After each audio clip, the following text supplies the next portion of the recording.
ಇತ್ತೀಚೆಗೆ ಈ KPSCಯ ಹಗರಣ ಬಹುಶಃ ನಮ್ಮ ರಾಜ್ಯಕ್ಕೆ ಅದೇನೋ ಆ KPSCಯ ಸಂಸ್ಥೆ ಬಗ್ಗೆ ಒಂದು ರೀತಿ ಸಾರ್ವಜನಿಕವಾಗಿ ಯಾವುದೇ ರೀತಿಯ ಆ ಸಂಸ್ಥೆ ಬಗ್ಗೆ ವಿಶ್ವಾಸ ಇಲ್ಲ. ಹಲವಾರು ವರ್ಷಗಳಿಂದ ಈ KPSCಯ ಕರ್ಮಕಾಂಡಗಳು ಹಗರಣ ಅಂತೇಳಿ ಕೆಲವು ಸಂದರ್ಭದಲ್ಲಿ ರಾಜಕೀಯವಾಗಿ ದುರ್ಬಳಕೆ ಮಾಡ್ಕೊಂಡಿದ್ದಾರೆ. ಆ ಸಂಸ್ಥೆಗೆ ಸದಸ್ಯರುಗಳನ್ನು ನೇಮಕ ಮಾಡ್ತಕ್ಕಂಥ ಸರ್ಕಾರಗಳು ಸಹ ಒಂದು ಉತ್ತಮವಾದಂಥ ಸದಸ್ಯರುಗಳನ್ನು ನೇಮಕ ಮಾಡ್ತಕ್ಕಂಥದ್ದನ್ನು ಬಿಟ್ಟು ಇತ್ತೀಚೆಗೆ ಆ ಸದಸ್ಯರಿಗೂ ಒಂದು ರೇಟ್ ಫಿಕ್ಸ್ ಮಾಡ್ಕೊಂಡ್ಬಿಟ್ಟಿದ್ದಾರೆ ಇತ್ತೀಚಿನ ಸರ್ಕಾರಗಳಲ್ಲಿ. ಒಂದು ಕಾಲದಲ್ಲಿ ಒಂದು ಅತ್ಯಂತ ಗೌರವಿತವಾದಂಥ ಹೆಸರಿದ್ದಂಥ ಸಂಸ್ಥೆ ಅದು.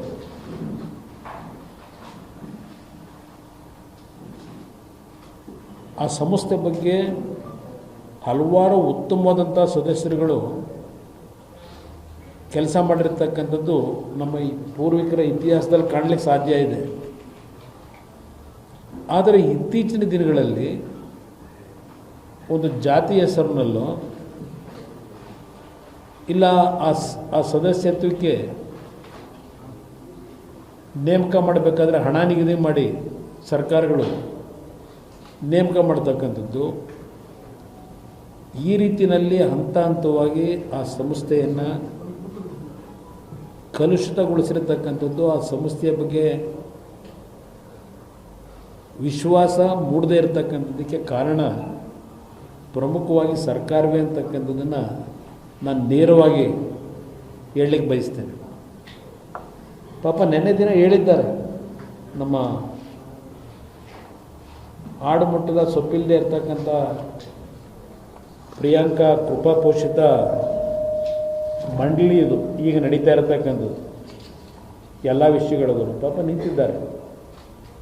ನೆನ್ನೆ ಅವ್ರು ಹೇಳ್ತಾರೆ,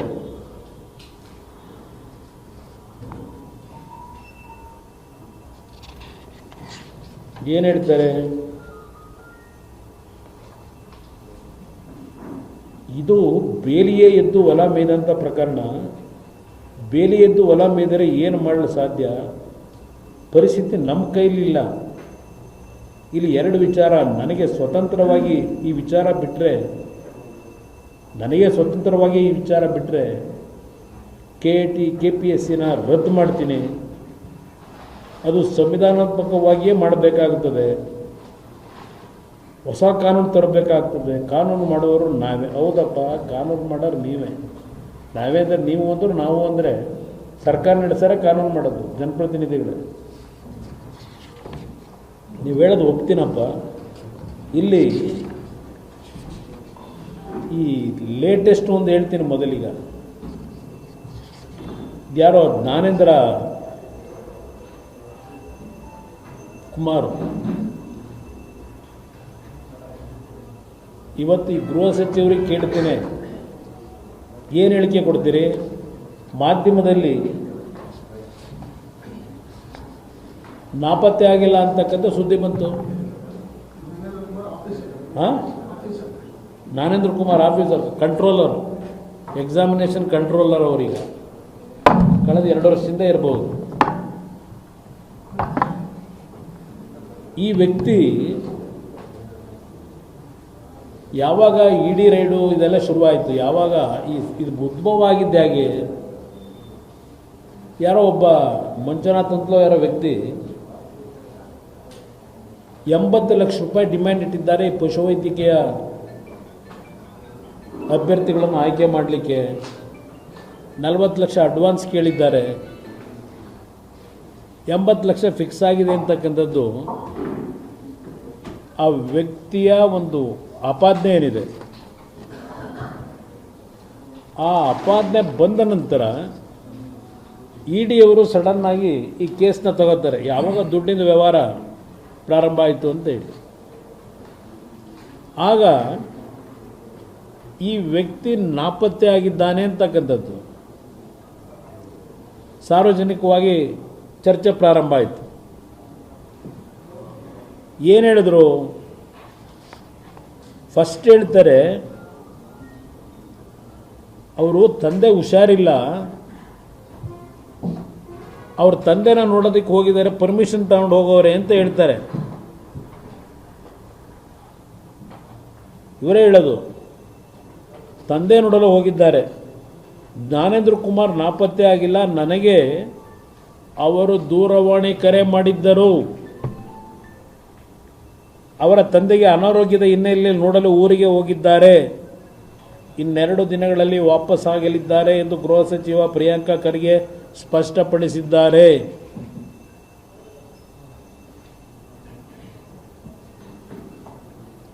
ಈ ಬಗ್ಗೆ ಇಮೇಲ್ ಮುಖಾಂತರ ಮೇಲಿನ ಅಧಿಕಾರಿಗಳಿಗೂ ತಿಳಿಸಿದ್ದಾರೆ ಅಂತೇಳಿ ಹೇಳಿಕೆ ಕೊಟ್ಟವರೇ ನಮ್ಮ ಗೃಹ ಸಚಿವರು ಪ್ರಿಯಾಂಕ ಖರ್ಗೆ. ಇದ್ಯಾವತ್ತು ಹೇಳಿದರು? 23ನೇ ತಾರೀಕು. 25ನೇ ತಾರೀಕು ಏನು ಹೇಳ್ತಾರೆ?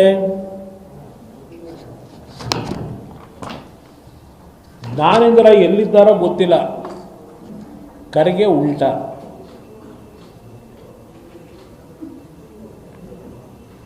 ಜ್ಞಾನೇಂದ್ರ ಎಲ್ಲಿದ್ದಾರೋ ಗೊತ್ತಿಲ್ಲ. ಜ್ಞಾನೇಂದ್ರ ಕುಮಾರ್ ತಮ್ಮ ತಂದೆಗೆ ಅನಾರೋಗ್ಯ ಎಂದು ಹುಟ್ಟೂರಿಗೆ ತೆರಳುವುದಾಗಿ ಹೇಳಿದ್ದರು. ಈಗ ಅವರು ಎಲ್ಲಿದ್ದಾರೋ ನನಗೆ ಗೊತ್ತಿಲ್ಲ. ಮತ್ತು ಈ ಗೃಹ ಇಲಾಖೆ ಯಾಕ್ರೆ ನಡೆಸ್ತಾ ಇದ್ದೀರಿ? ಇವರು ಬಂದ ಮೇಲೆ ಏನು ಪ್ರತಿದಿನ ಹೇಳಿಕೆಗಳು. ಗೃಹ ಇಲಾಖೆ ಸ್ವಚ್ಛ ಮಾಡಿಬಿಡ್ತೀನಿ, ನಮ್ಮ ಸರ್ಕಾರ ಯಾರನ್ನೂ ರಕ್ಷಣೆ ಮಾಡುವ ಪ್ರಶ್ನೆ ಉದ್ಭವಿಸೋದಿಲ್ಲ. ಇದು ರಕ್ಷಣೆ ಅಂತ ಕರೀತಿರೋ ಈ ಎರಡು ಹೇಳಿಕೆ ನೋಡಿದಾಗ? ಇವರು ಕೇಳಿ ಊರಿಗೆ ಹೋಗೋರೆ ಅಂತ ಹೇಳ್ತಾರೆ. 23ನೇ ತಾರೀಕು ನನ್ನ ಗಮನಕ್ಕೆ ಬಂದೇ ಹೋಗಿದ್ದಾರೆ ಅಂತಾರೆ. 25ನೇ ತಾರೀಕು ಹೇಳ್ತಾರೆ ನನಗೆ ಎಲ್ಲಿ ಹೋಗೋರೋ ಗೊತ್ತಿಲ್ಲ.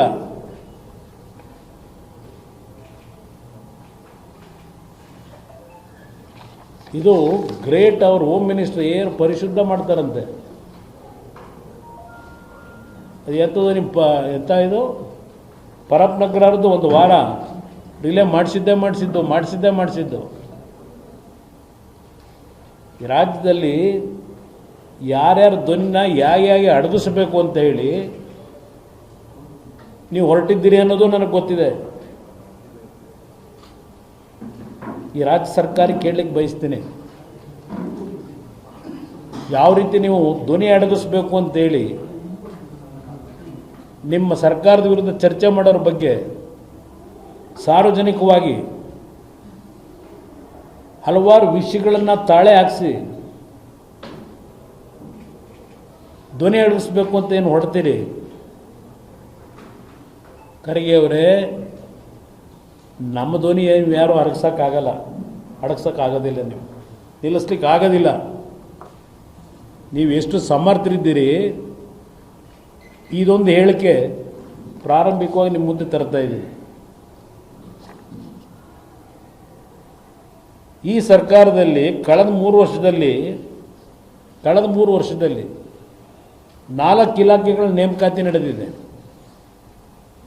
ಆ 4 ನೇಮಕಾತಿ ಇಲಾಖೆಗಳಲ್ಲಿ ನಡೀತು. ಆ 4 ಹಣೆ ಬರ ಎಲ್ಲಿಗೆ ತಂದಿಟ್ಟಿದ್ದೀರಿ? ಏನೋ 75,000 76,000 ಸರ್ಕಾರಿ ನೌಕರನ್ನ ಆಯ್ಕೆ ಮಾಡ್ಕೊತಾರಂತೆ. ಎಷ್ಟು ದಿವಸ ಆಯಿತು ಹೇಳಿ? ಸಿದ್ದರಾಮಯ್ಯನವ್ರ ಕಾಲದಲ್ಲೇ ಹೇಳಿದ್ರಿ. ಈಗಾಗಲೇ ಹೆಚ್ಚು ಕಡಿಮೆ 7 ತಿಂಗಳೋ 8 ತಿಂಗಳೋ 1 ವರ್ಷವೇ ಆಯ್ತಾ ಬಂತೇನೋ. 75,000 76,000 ಯುವಕರಿಗೆ ಉದ್ಯೋಗ ಕೊಡ್ತೀವಿ ಅಂತಕ್ಕಂಥದ್ದನ್ನು ಹೇಳಿ ಏನೇನು ನಡೆಸ್ತಾ ಇದ್ದೀರಿ? ಯಾವ ರೀತಿ ಪರಿಶುದ್ಧವಾಗಿ ಈ KPSC ಮುಖಾಂತರ ನಡೀತಾ ಇದೆ? ಭವನದಲ್ಲಿ ಇವತ್ತು ಪತ್ರಿಕಾಗೋಷ್ಠಿ ಆರಂಭ ಮಾಡಿರುವಂತದ್ದು. ಪೂರ್ತಿ ಪತ್ರಿಕಾಗೋಷ್ಠಿ ಇಲ್ಲಿವರೆಗೂ ಗೃಹ ಸಚಿವರ ವಿರುದ್ಧ. ನೀವು RDPR ಮಿನಿಸ್ಟರ್ ಆಗಿರುವಾಗಿಂದ ಹಿಡಿದು ಇಲ್ಲಿವರೆಗೂ ಒಂದು ಜ್ಞಾನೇಂದ್ರ ಕುಮಾರ್ ವಿಚಾರ ಮಾತಾಡಿದ್ದಾರೆ, KPSC ವಿಚಾರ ಮಾತಾಡಿದ್ದಾರೆ, RSS ಅಕೌಂಟ್ ಬಗ್ಗೆ ಪ್ರತಿದಿನ ನೀವು ಕೇಳ್ತೀರಾ. ನೀವು ರಾಜೀನಾಮೆ ಕೊಟ್ರೆ ಎಲ್ಲ ಸರಿ ಹೋಗುತ್ತೆ, ನಿಮ್ ನಾಲ್ಗೆ ಸರಿ ಇಟ್ಕೊಡಿ ಅಂತ ಮೆನ್ಷನ್ ಮಾಡ್ತೀವಿ. ನನ್ನ ನಾಲ್ಗೆ ಬಗ್ಗೆ ಮಾತಾಡೋರು JDS ಅವ್ರು ಯಾರ್ರೀ? ಈಗ ನೀವು ಪಾಪ ನಿಮ್ಮ ಪಕ್ಷ ಅಸ್ತಿತ್ವ ಉಳಿಸ್ಕೊಳ್ಳಿಕ್ಕೆ ಇವಾಗ ಪ್ರಿಯಾಂಕರ್ಗೆ ಬೇಕಾಗಿದೆ ನಿಮಗೆ. ಇಷ್ಟು ದಿನ BJPಗೆ ಬೇಕಾಗಿತ್ತು, ಈಗ JDSಗೂ ನಾನು ಅನಿವಾರ್ಯ ಆಗಿದ್ದೀನಿ. ಒಳ್ಳೆ ತಗೊಳ್ಳಿ, ಎಲ್ಲ ಅವ್ರದ್ದು ರಾಜಕೀಯ ಅಸ್ತಿತ್ವ, ನನ್ನಿಂದ ಅವ್ರ ರಾಜಕೀಯ ಅಸ್ತಿತ್ವ ಉಳಿತದೆ ಅಂದರೆ ಮಾತಾಡಲಿ. See, which of my questions is illegal? ಇವರೇ ಅಲ್ವಾ RSS ಬಗ್ಗೆ ದೊಡ್ಡ ಆರ್ಟಿಕಲ್ ಬರೆದಿದ್ದು, ಮರ್ತೋಗ್ಬಿಟ್ಟಿದ್ದಾರೆ. RSS ಒಂದು ವಿಷಸರ್ಪ ಅಂದ್ಬಿಟ್ಟು ಯಾರು ಹೇಳಿದ್ದು? ಕುಮಾರಸ್ವಾಮಿ ಅವರು. ಪ್ರಜಾವಾಣಿನಲ್ಲಿ ದೊಡ್ಡ ಆರ್ಟಿಕಲ್ ಇತ್ತು. ನಾನು ಪರವಾಗಿಲ್ಲಪ್ಪ, ಇವರು ತಿಳ್ಕೊಂಡಿದ್ದಾರೆ, ಭಾಳ ದೊಡ್ಡ ಅಭಿಮಾನಿ ಆಗಿಬಿಟ್ಟಿದ್ದೆ. ಅಧಿಕಾರಗೋಸ್ಕರ ಸಿದ್ಧಾಂತ ತತ್ವವನ್ನು ಬಿಟ್ಟು ಹೋಗೋರ ಬಗ್ಗೆ ಏನು ಹೇಳೋದು ನಾನು? I don't have anything to learn from BJP or JDS. ಇವ್ರದ್ದೇನಿದೆ ಹೇಳಿ? ಈಗ IAS ಆಫೀಸರು ಓಡೋಗಿದ್ದಾನ, ನಮ್ಮ ವಶದಲ್ಲಿದ್ದಾನ, ಇವ್ರಿಗೆ ಗೊತ್ತಾ? ಎಲ್ಲಾನು ಬಂದು ಇಲ್ಲಿ ಚರ್ಚೆ ಮಾಡೋಕ್ಕಾಗತ್ತಾ ನಾನು? ಅಥವಾ ಅವ್ರಿಗೆ ಹೋಗಿ ಹೇಳ್ಬೇಕಾ ನಾನು?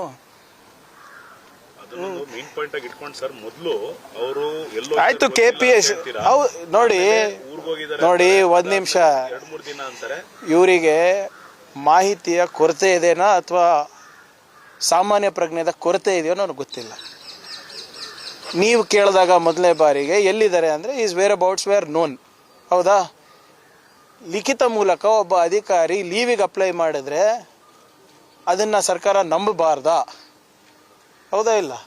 ಅದು ದಾಖಲೆಗಳೆಲ್ಲನೂ ನಿಮ್ಮ ಹತ್ರ ಇದೆ. ಅವ್ರು ನೋಡಿಲ್ವಾ ಅದು? ಆಮೇಲೆ ಅವ್ರು ಸುಳ್ಳು ಹೇಳ್ತಾ ಇದ್ದಾರೋ ನಿಜ ಹೇಳ್ತಾ ಇದ್ದಾರೋ ಅದು ಸರ್ಕಾರಕ್ಕೆ ಗೊತ್ತಾಗುತ್ತಾ? ಅವ್ರ ತಂದೆಯವ್ರಿಗೆ ಹೋಗಿ ಇವ್ರು ಭೇಟಿ ಯಾರು ಮಾಡಿದಾಗ ಇಲ್ಲಪ್ಪ ನನ್ನ ಆರೋಗ್ಯ ಸರಿ ಇದೆ ಅಂತ ಹೇಳ್ತಾರೆ. ಈಗ ಬರ್ತಾರಲ್ಲ, ಎಲ್ಲೋಗ್ತಾರೆ? ಬಂದಾಗ ವಿಚಾರಣೆ ಮಾಡೋಣ, ಯಾಕಪ್ಪ ಸುಳ್ಳು ಹೇಳಿದೆ, ಏನಿದೆ ಅಂತ. ಈ ಅವರಿಗೆ ಅವ್ರು ಎಲ್ಲಿದ್ದಾರೆ ಅಂತ ನನಗೆ ಗೊತ್ತಿದೆ. ಕುಮಾರಸ್ವಾಮಿ ಅವರಿಗಿರ್ಬೋದು, BJP ಅವ್ರಿಗೆ ಹೇಳೋ ಅಗತ್ಯ ಇಲ್ಲ ನಾನು. ಆಮೇಲೆ ಇದ್ರ ಬಗ್ಗೆ KPSC ಬಗ್ಗೆ ಮಾತನಾಡಬೇಕು ಅಂದರೆ ಮಾತಾಡಿ. JDS ಅವರು ಇರ್ಬೋದು, BJP ಅವರು ಮಾತಾಡಿ. ಶಿವಶಂಕರಪ್ಪ ಸಾಹುಕಾರಿಗೆ ಮೆಂಬರ್ ಮಾಡಿದ್ದು ಯಾರು? ಅಧ್ಯಕ್ಷರ ಮಾಡಿದ್ದು ಯಾರು? ಅವ್ರ ಮನೆಯಲ್ಲಿ ಮೋದಿ ಅವ್ರ ಫೋಟೋ ಇಲ್ಲ, ದೇವೇಗೌಡರ ಫೋಟೋ ಇಲ್ಲ, ಯಡಿಯೂರಪ್ಪ ಅವ್ರ ಫೋಟೋ ಇದೆ, ವಿಜೇಂದ್ರ ಅವ್ರ ಫೋಟೋ ಇದೆ ಅಂತ ಹೇಳ್ತಾರಲ್ಲ, ನಿಜಾನ? 200 ಕೋಟಿ ರೂಪಾಯಿ ಕೊಟ್ಟು ಅಧ್ಯಕ್ಷರಾದ್ರಂತಲ್ಲ, ನಿಜಾನ? ಯಾರು ಹೇಳ್ತಾ ಇರೋದು? BJP ಮಾಜಿ ಶಾಸಕರೇ, ನಿಮ್ಮ ಸ್ನೇಹಿತರೇ ಹೇಳ್ತಾ ಇದ್ರೆ.